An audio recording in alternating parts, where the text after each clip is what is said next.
Entonces, ¿qué me inquieta? ¿Cuál es mi problema de investigación?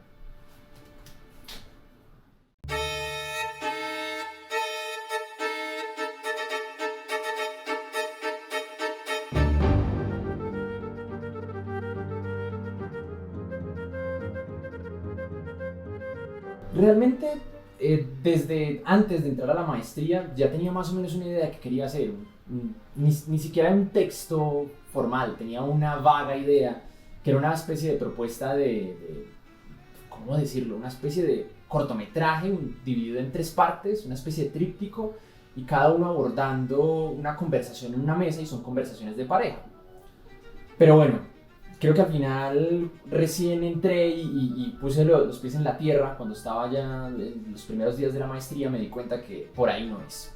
Por ahí no es, creo que no encuentro muchas inquietudes más allá de algo visual.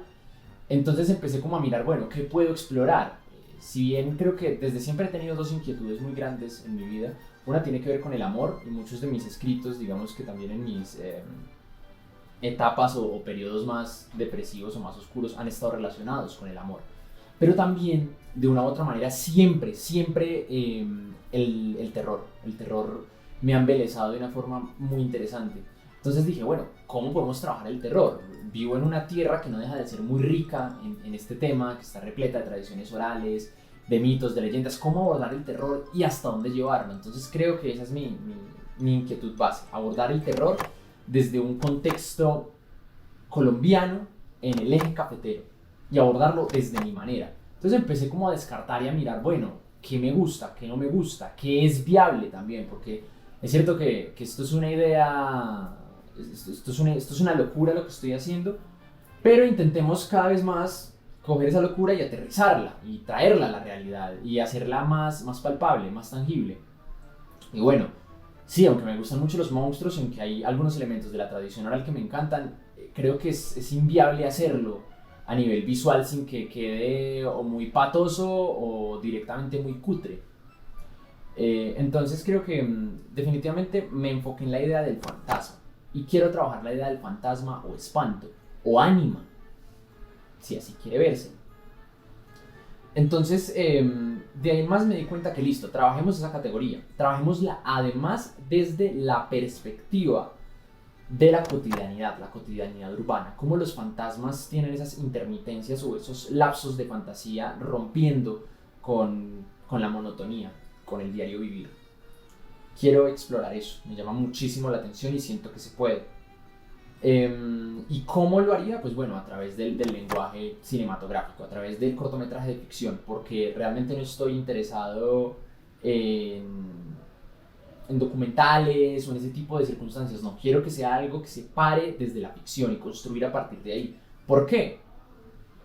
Porque es lo que quiero hacer, es lo que me mueve.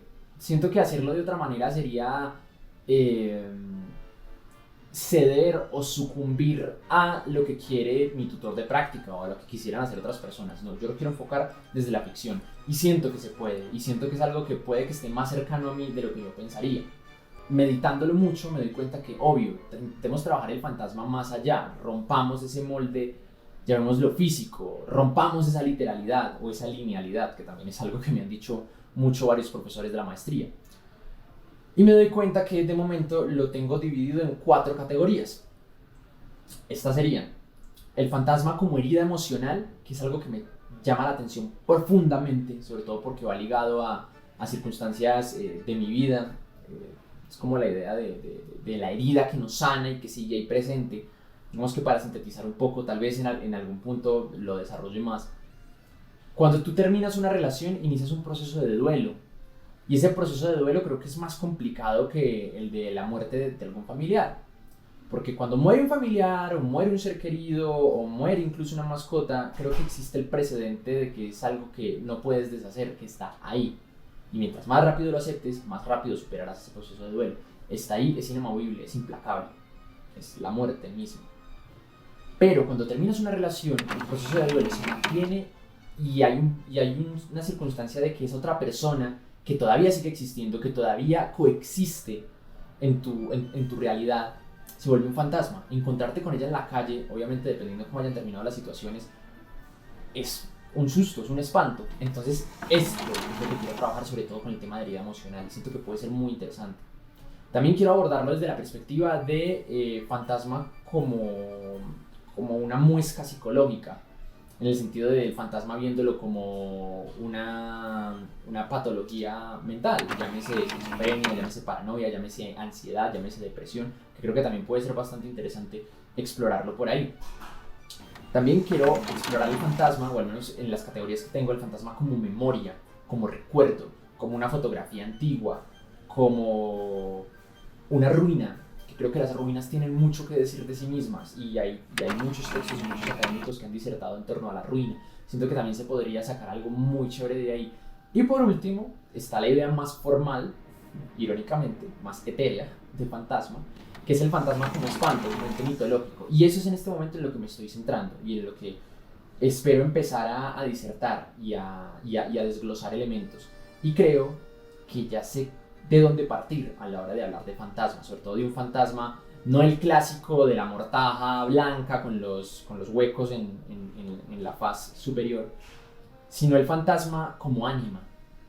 Y creo que ya sé quién me puede hablar perfectamente de eso. Así que es tiempo de ir donde mi abuela.